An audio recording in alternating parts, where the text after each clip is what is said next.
If you spend every single day looking at things as if you are traveling in a strange, fascinating, and endlessly unique world, you are.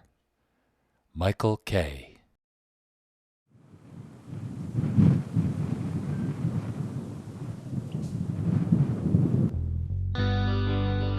Located in the captivating central mountains of Costa Rica, Michael Kaye's Monteverde Lodge is an icon of lodging establishments. Having stayed there many times, it has become my home base for the filming expeditions I have enjoyed in this country.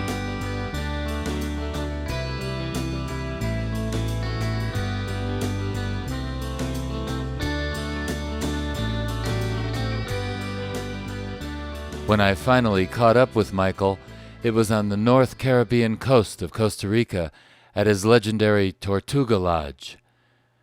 Having had several phone and email conversations, I relished the opportunity to meet the man in person.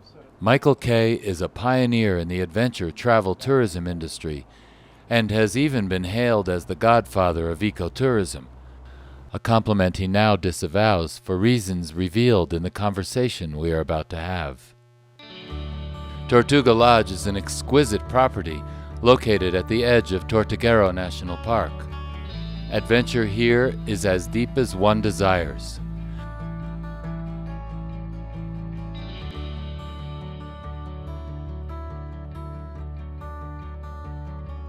From the secret corners of the waterways to the superb amenities of the lodge, guests explore, discover, and now participate in a way never imagined on average vacations. Always in search of expanding the experience, Michael and his wife Yolanda have taken their creative entrepreneurial endeavors to a new frontier. Tortuguero is a small, isolated village, but isolated even more by the wide waterway ruled by sharks and crocodiles that separates them is the tiny village of San Francisco. Here, a small school serves this community. Michael has taken the education process one step further. He has hired a teacher to bring English to the students, giving them a chance for a better future. He, however, claims that his motives are self-serving. This assertion is acceptable. He is an honest man. If improving your business while improving the opportunities for the future of young students is self-serving, then so be it.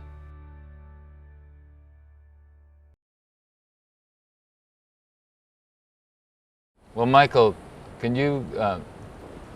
don't you give me your impression of what's happened to the word ecotourism and how it relates to Costa Rica? And if you could give me that answer in maybe 2 sentences.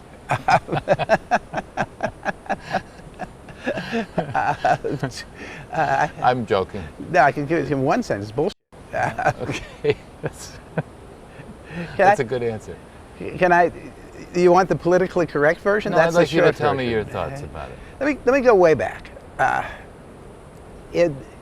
Ecotourism became sort of a movement in the later 80s, early 90s. And it was driven by academics who forced it. One of the things that happened was that with all the education in the 60s and the 70s, there was a PhD glut. So there were all these PhDs that weren't getting work. And a lot of it had to do with the Vietnam War. And everybody just stretched out their education to not have to be drafted and be in the war. You could get deferments if you were in graduate school. So there were all these PhDs that didn't have anything to do. So a lot of them decided to become ecotourism experts, and they started to run all these conferences, and it culminated, and everyone was the first ecotourism. This was in the 80s? Late 80s, early 90s. Okay. I'm not good on the Sure. years, but I would think in the early 90s, the big one that got all the, and then also the media picked up on it. Mm-hmm. And the big one was in the Fontainebleau in Miami Beach. It was Eco Deco. And one of the whole things about, the ironic things about ecotourism is for a long time, the venues were absolutely in contrast to what was supposed to be the activity. But that conference put ecotourism on the map. And it also, interminable hours and hours to come up with a definition of ecotourism. And they finally... The term started way back there at that, basically. I mean, there are people beforehand that claim it from way back. There's a Mexican guy named Hector Ceballos Luscarayan, who claims that he was the first guy to coin it. Another guy is probably not alive anymore, who had a little nature company in Berkeley, a guy named Nicholas something or other. Actually can show a pamphlet from 1965, some sort of trip he was doing where he did the coinage. But at this Eco-Deco conference at the Fontainebleau is when it really got defined as a movement. The International Ecotourism Society, people decided to make it into a society, and you started to have vested interests in this concept of ecotourism, and you got a definition. And the definition was tourism to natural places that supports conservation and the well-being of local peoples. That was the definition that they came out with. Sounds nice. Yeah, it does. It sounds nice. And that led to a whole bunch of things. It led to a whole bunch of more ecotourism conferences. It led to lots and lots of academics doing research on ecotourism and coming around and trying to figure out, measure things like foot-induced insect deaths per bed night. Really important concepts like that. It fostered a great deal of ecotourism certification. So now that we had these ways to measure, we would certify these places and give them, so many leaves or so many whatever symbol they thought would work well for ecotourism, and it fostered a great deal of greenwashing. So, what's greenwashing? Greenwashing is basically saying that you are working in what's now called sustainable. Wasn't available to us then. That wasn't an available good thing that we could do. It was a real word, but it didn't get applied to, at least in my knowledge, it didn't get applied back then. Sustainable tourism is a different concept that happened later. It's the sort of the son of ecotourism. We can talk about how that happened and how they differ.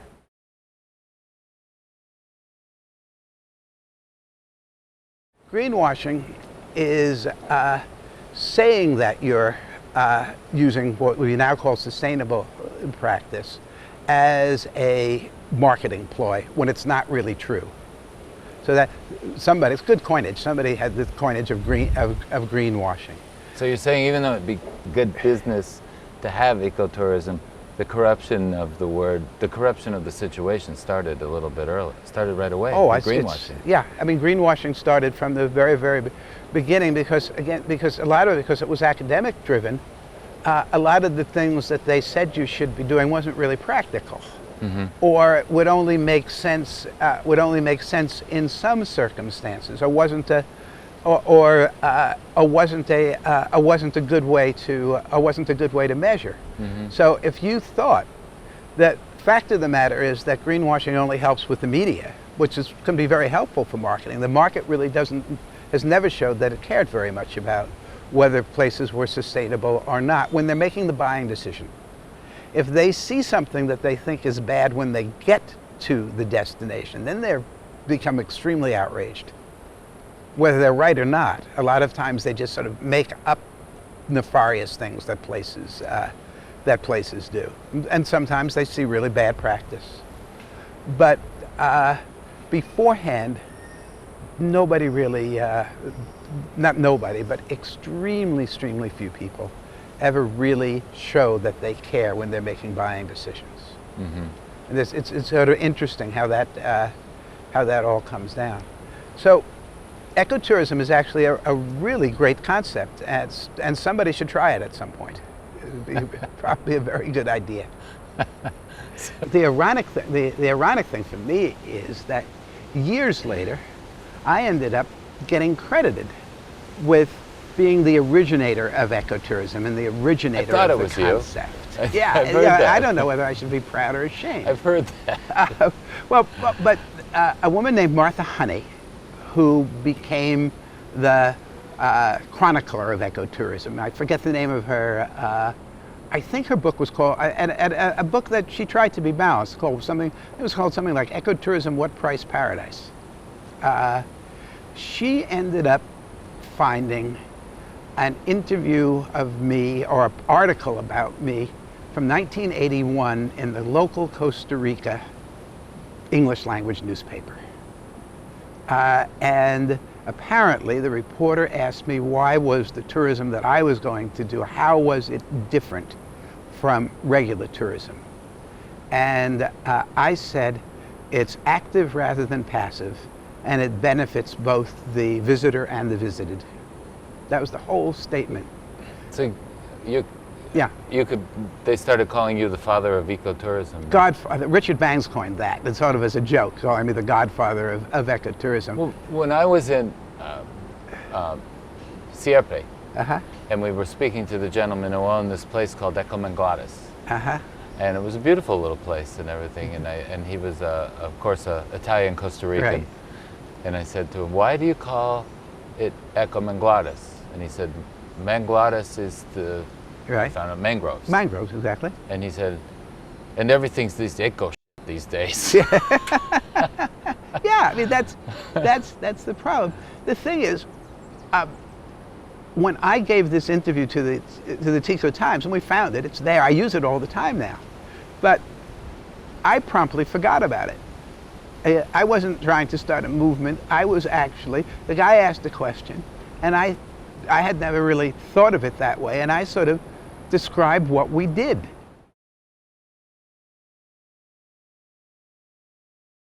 It goes up and down. One of the things that happened to it is it morphed into sustainable tourism. You don't hear ecotourism nearly as much now. Now the catchword is sustainable tourism, and then sustainable is a much broader concept, because eco didn't fit with much anything else. I mean, you didn't talk about it was a lot harder to talk about eco development, but sustainable can go before anything, and sustainable, I think, it comes from that we're really worried now because of climate change, that we're going to do unsustainable harm to the environment, as far as our ability to prosper in the environment. Right. I don't know that the environment really gets, the planet or the environment really gets harmed. It's highly resistant. It's the conditions that support our life and animal life that gets deteriorated. The planet goes on perfectly happly. The planet will go on. It's been around for a few years. Yeah, with or without us. And so, I mean, ecotourism as a media and event had pretty much had really just lost a lot of its momentum, and then all of a sudden, sustainable tourism became the new in thing. Well, is sustainable tourism suffering from the same effects? Is it also being used incorrectly or corruptly? Yeah, being sustainable is like being faithful to your spouse. And here are the similarities. They're both very hard to do. It's tricky. They're both lied about a whole lot. And the more you do it and the less you talk about it, the better. If you talk about how sustainable you are in this hotel, for instance, people are going to start wondering what kind of car I drive. Sure. And if you're a really big, important, sustainable guy like Al Gore, people will start wondering about what kind of planes you fly in. And if you talk about how faithful you are to your spouse, people immediately think of John Edwards and Arnold Schwarzenegger.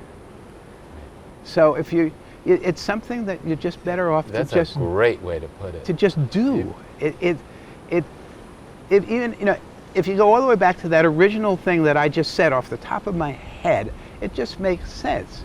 If it's not beneficial to the visitor, you're not going to have guests, and and it's not a viable business.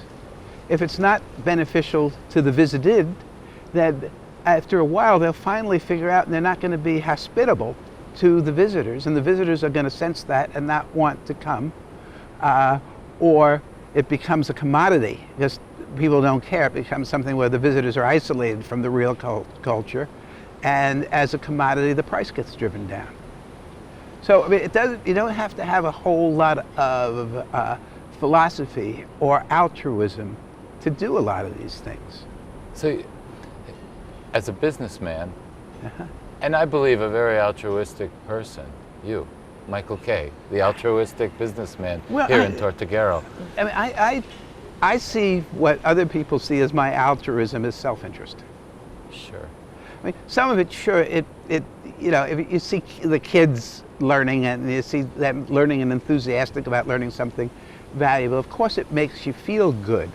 But I can translate that without any feel good into bed nights that I wouldn't have gotten otherwise. How so? To a big enough slice of the market, the fact that they can participate in that and be a part of it makes the difference between them choosing us and something else. And that's called brand. That's Brand, another word that is bandied around, but it really means there's a concept in people's head that make them either choose one thing that looks more or less similar over another thing, or pay more. So someone could cynically say that the only reason I'm doing that is that it improves the brand. And okay. Yeah, you don't. You know, who you cares? Don't care. You know, I mean, the other, you know, the reason that I'm the main reason that I'm doing it is that it both improves the brand and makes me feel good. I mean, that's just having your cake and eat it. Why would you not do that?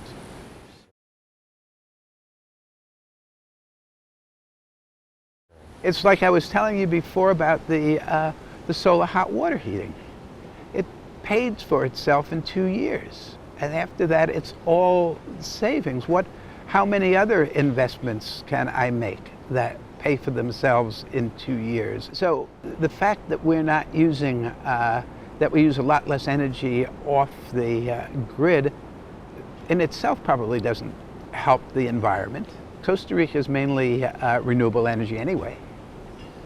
So this is more of a financial move. Costa Rica has made some great headway in the renewable energy area. Yeah, I mean, with some problems, but nothing's Sure. you know, a lot of it's hydroelectric, which has its own problems, and there's some geothermal and there's some wind. When they run out of all that, they move to bunker, to diesel. You know, they just use diesel generators. I would be hard pressed to think that the electricity that we don't use here, because of these solar panels up there, saves a liter of diesel. When you think of it, it doesn't. Either you need it or you don't. If you need if you're just a little bit over, that diesel plant that you fire causes the same emissions, whether the generator, whether you're pulling 1 kilowatt off 500,000 kilowatt generator, or whether you're using that whole plant to capacity. So why do it? Why do you do it then? It pays for itself in 2 years, and after that, it's pure profit. I see. So there's that aspect of it, the business aspect, works fine. Yeah, yeah. I mean, there's no, and yet, for all these certification schemes, you end up getting points for it. And yeah, and if everybody did it, it could make a big difference in the impact, but everybody's not doing it, and it really, as a practical matter, we're talking 80% of the hot water is solar, and 20% is electricity. One of the really bad things about the certification schemes, when they're greenwashing or just phony in some way, there's a lot of bad things about them. But one of the really worst things about them is that it ends up making all the staff cynical, because they're not fooled. I mean, there are hotels here that have these very high certifications in rainforest, in hilly rainforest. This is a flat rainforest, so we've got to dig a well. It doesn't have to be very deep and pump the water out. But in rainforests where you have a lot of gradient, and you get these rivers that just will never quit. So you take your water out. You take your water out of the river, and you purify it. But some of the as I was telling you, a lot of the ecotourism standards were written by copying what Stan Selengut did in Maho Bay on St. John's and the American Virgins, where water is extreme shortage of water. And so he's got a water meter on every room, and they read it all the time, and he really keeps track of how much water is being used.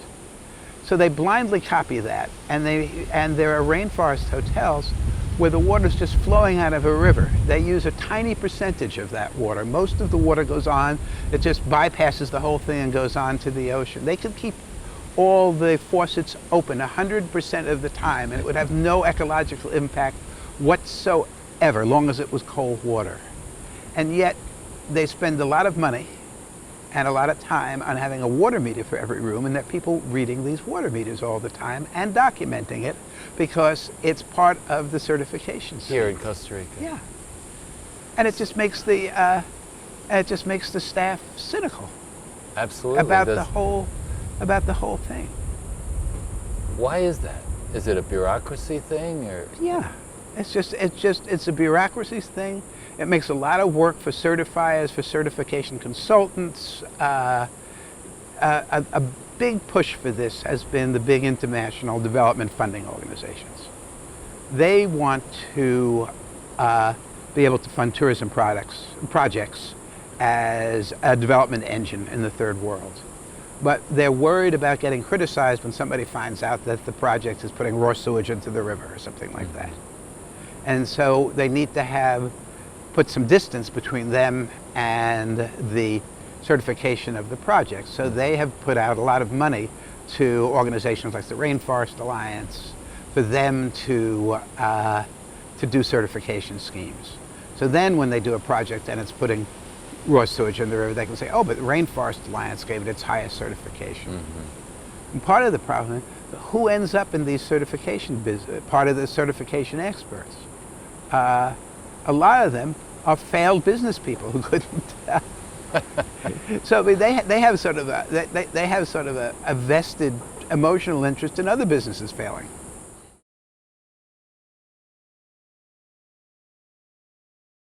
Speaking of businesses, you have had Tortuga Lodge here for a long time. Yeah, 28 years. And what do you see?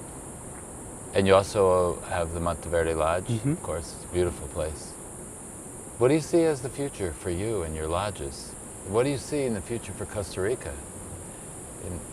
Yeah, I have quit going very far into the future. I mean, the future constantly fools me. What I see, what I see in the future usually doesn't end up counting. I see a need to be really agile and just adjust to the circumstances. When, for instance, when the beach developments started, these very beach developments that have done a lot of environmental damage, a tremendous amount of sewage, of sewage damage, I said the future is really bleak because you can get away with that kind of thing, that you can have a big natural destination and really unfortunate, from my point of view, ecologically damaging beach destinations in a country as large as the United States. But the fact that I don't know, you've got a Miami Beach or an Atlantic City doesn't contaminate Rocky Mountain National Park or the Grand Canyon. But in a country as small as Costa Rica, people won't be able to see it as a great natural destination and also have these fairly intensive beach development. So I thought that was a terrible thing. And I said that the difference was in a small town you can't be a prostitute and a great lady, but in New York you can. You have a really great way of phrasing things. Yeah, it's called publish and perish. So they built all these beach places, and the markets accepted them perfectly happily. They're perfectly happy to compartmentalize, and the same people on the same trip. I started out boycotting them righteously, not from altruistic reasons, because I thought they would kill and contaminate the brand. Now I sell them. And I just got the future wrong. So rather than just hurt myself because I made a statement, I got it wrong. How did you get it wrong? I thought that Costa Rica would just be commoditized and ruined as a brand, as a place, as a nature place, as a place that people thought were doing really good things because of these really environmentally damaging beach developments. And what have the beach developments done to fix that? Nothing, very little. They're still doing a lot of contamination, and it doesn't hurt the brand. People don't want to hear it. They want to go to the beach. They don't pay attention to it at the beach, and they want to come to this place, and the same people on the same trip. So okay, I'm not being a Quixote about these things. I took a position because I made certain assumptions about the way that the world was going to work. The assumptions was wrong. I changed the position. That doesn't mean that I have to go to them. I mean, that's one of my greatest ambitions for the future. And I won't even mention the names of the various places, but they're not important. But one of my great ambitions for my future in Costa Rica, and I've been here a long time and I'm 70 years old, is there are 2 beach destinations in Costa Rica that I used to go to that I want to achieve, never going to them again. But you're not going to tell me where they are? No. Okay. No. But that's just a personal thing. I mean, and it's just sort of a game I play. Okay, it will bother. They were really fun places that I liked being in, and now I know I'll be annoyed by looking at what they've become. I know what they've become. We send people there, but as a personal thing, I don't go there.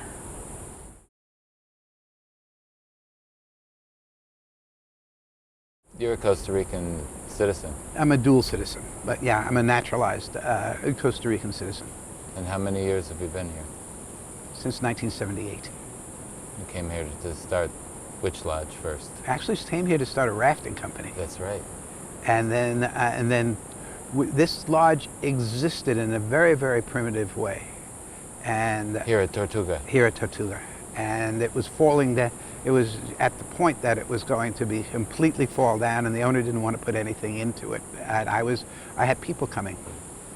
So, and the owner had abandoned it, and so I was actually running it. I was paying all the expenses, and I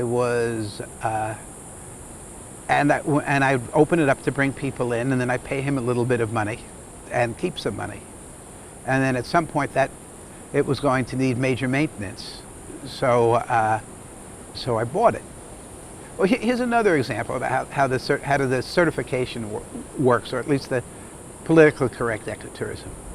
So when I was doing all that, I had found a young local guy who was very, very intelligent and good, and he was the one who had opened the lodge and helped me with things. And then when I bought the lodge, he became the manager. And he was a manager of the lodge for the first 11 years, a local guy of Afro-Caribbean descent. Then he got into his own business. He saved up enough money, and his great love was fishing. And so he first he bought a fishing boat, and they base here.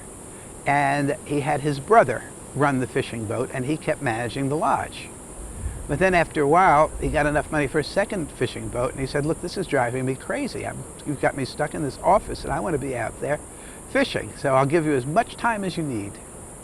But I want you to find somebody to replace me so that I can run my second boat. So I did. And so what happens? The political correct ecotourism is that you have to hire local people. And the more in the higher, and it's arrogant, they say, oh yeah, but not just local people as chambermaids and waiters and gardeners and things like that. You have to have local people as managers. Until you get machines to do those things, why would you degrade that work? I mean, it's done right by people who are treated well and respected. It's noble work, like all work. Mm-hmm. So we bring in Julian, whose skin is a lighter color, and whose descent is Spanish and indigenous, not Afro-Caribbean, where the local people here are Afro-Caribbean. So now we get less ecotourism points because we're not using this local guy. But he's moved on into his own business. So they really have this point system. Yeah, it's really nuts. You get more points for highly energy efficient air conditioning than setting up to catch the breeze and using fans. The whole thing is just anti-sustainable. It goes against the good, sustainable things that make sense to do for the self-aggrandizement of the certifiers.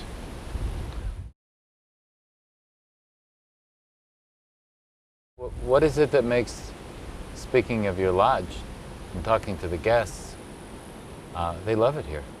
What makes your lodge different? Staff.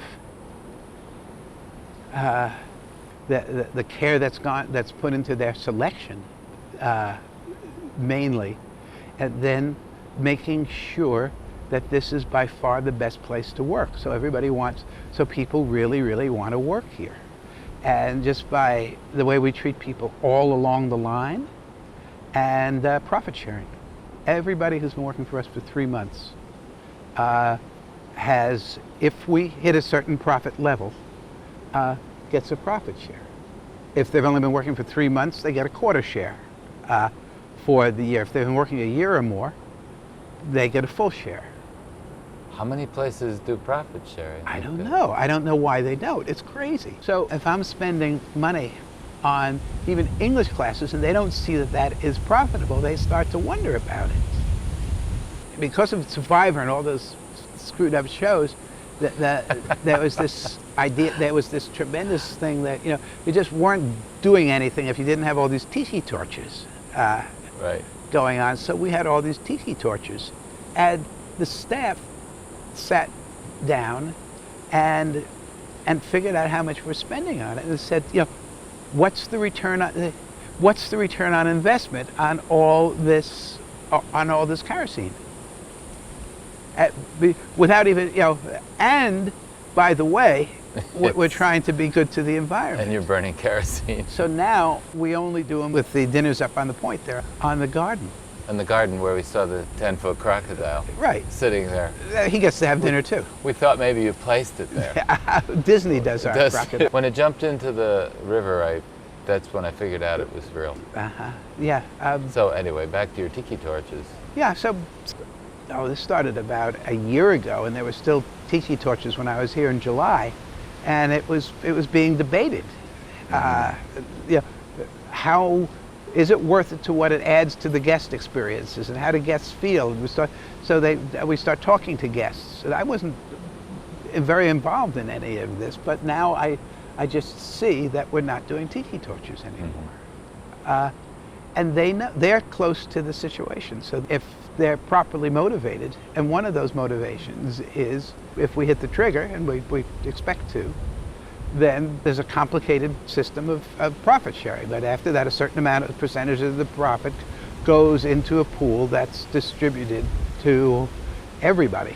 So the staff becomes as part of the decision-making body then? Yeah, and why wouldn't you want to have that when they're so close to it and they see things that we each bring a unique perspective to the problem of how best to run this place. And theirs alone won't work.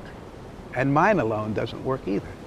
They see it from a perspective that I could never see it from. Obviously, they're here all the time. They have a very, very intimate and ongoing connection to the guests and how everything else works. So their input is absolutely vital. If we all are on the same page, and the page is that the more we can delight guests, the better it will be for everybody. If you ask almost every hotel manager, and the good ones probably know they're not telling you the truth, but the politically correct thing to say is that the guests are the most important people for us as managers. Doesn't work right. The staff is my most important people. Yes. How much effect can I have on guests? Sure. The last time I was here was July, but even when I was here all the time, the first year, Eddie got sick and ended up in the hospital. He has asthma, and he got a complication of asthma, and he was in the hospital for a couple of months. Eddie's your manager? Eddie was the guy who was the manager who runs the fishing boats. Eddie's the one who caught the 300-pound bull shark out here. Where did he catch that from? Right off the dock. Eddie had asthma, and so Yolanda and I, Yolanda's sister was taking care of the kids, has always lived with us and taken care of the kids. Yolanda's your my wife, yeah. And so and the kids are now grown up and grandkids and the whole 9 yards. But so Eddie's in the hospital, and I'm calling him 2 or 3 times a day to figure out how to do things. And I was completely counting on the staff to tell me how to do things here. And at that time, we had 10 dark little rooms, and we were completely full the whole time. There were no other hotels here. There was a lot of pent-up demand for this. And so we were constantly full. We had a lot of, at that time, there were a lot of fishermen. And Yolanda was cooking, and I was greeting the guests and doing what I was doing. And any time I couldn't figure out what to do, I'd find anybody I could from the staff, and I'd ask them what to do, and they'd tell me. And if it seemed sort of confused to me, I'd keep asking. So, I spent an hour talking to old staff members this morning on the way to breakfast.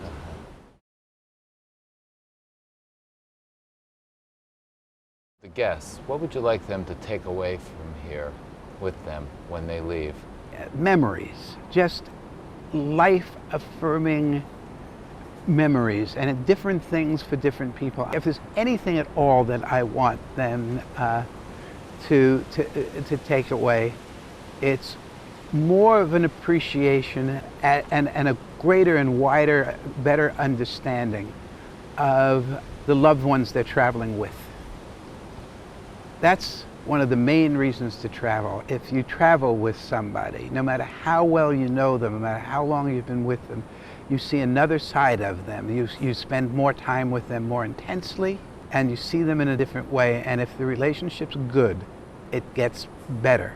It's also like any other intensifier. If the relationship's bad, it'll probably get worse. But that feeling of seeing something for the first time, of seeing something new, of having to think about something, of questioning it, and why is it like this, taking that back so that they see their routine daily lives through that prism. I finally, after years and years and years and years of trying to get that short, I came up with an aphorism, and it is that if you spend every single day looking at things as if you're traveling in a strange and fascinating and endlessly unique world, you are. And so what can be valuable about travel is you have to be able to apply it unless you're traveling all the time. A great deal of the time, you need to be able to apply it to how you spend most of your time. That sense of wonder, that sense of questioning, that sense of awe, that seems to me like the most valuable thing that people can bring back. And from a business point of view, it makes them into travel addicts. So you have to bring it back to the business. That's great. Yeah. Now, because it's especially important that people really, really love travel now because of the torture that they're put through with air travel.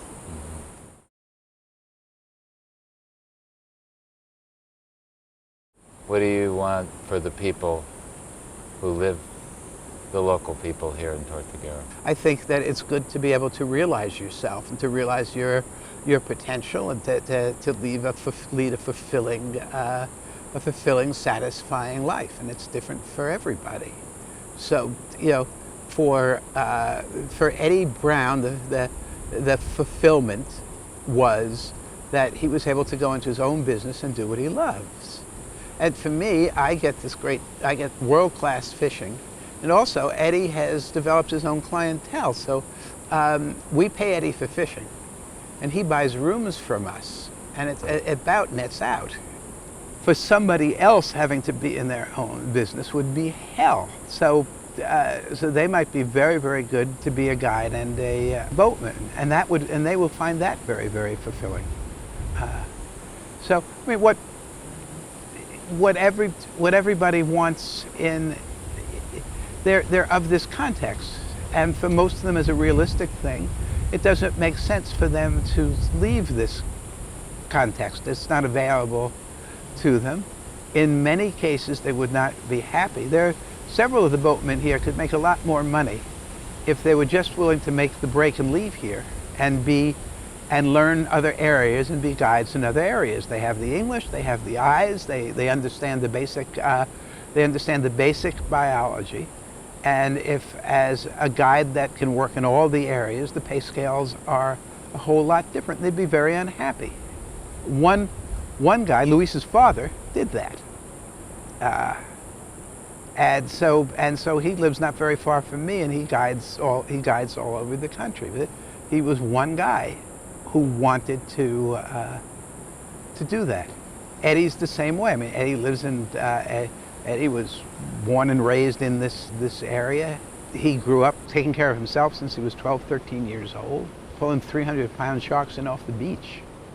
He says his hands would be all bloody, just pulling them in on polypro line, floating out pieces of chicken and fish and meat on a riptide with a gallon jug, and bringing in sharks to make a living, paddling all the way up into Nicaragua looking for women.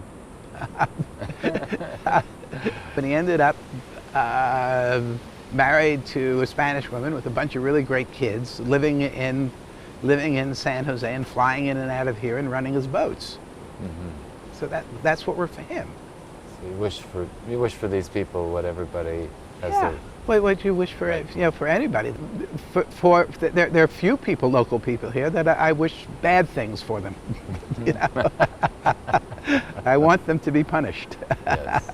Okay. To be honest.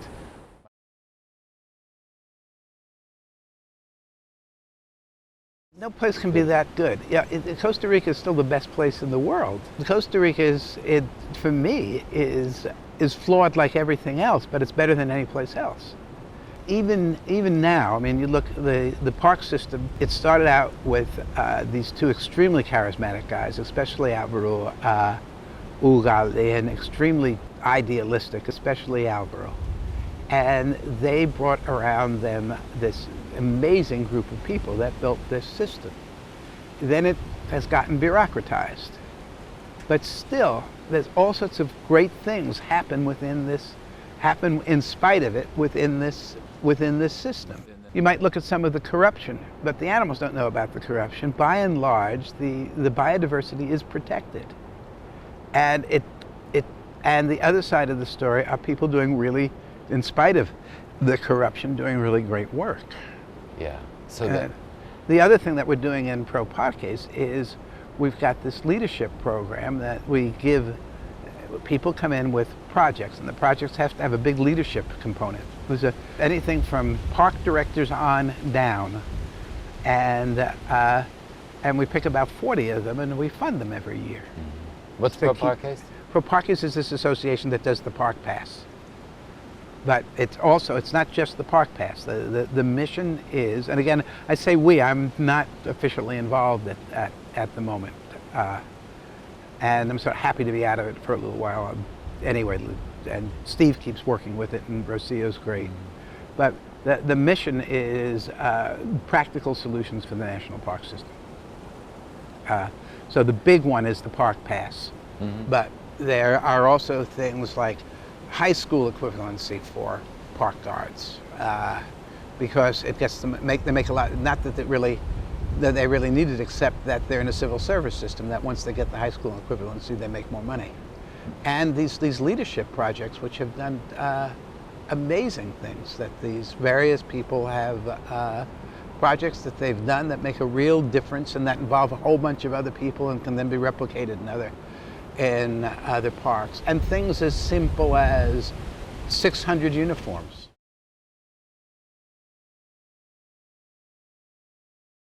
The good academics they're few and far between, but they really have a tremendous, they make a tremendous contribution in being sort of the outside observer.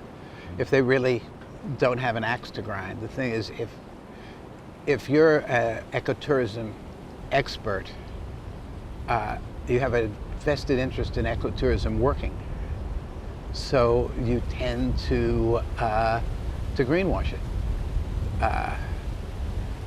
And if you're an editor, and what you think your readers want is good news on the ecotourism front, then you tend to play down the bad news. Then they turn around and they say, okay, well now that's been done too much. People are bored with that. We'll do hypocrite stories.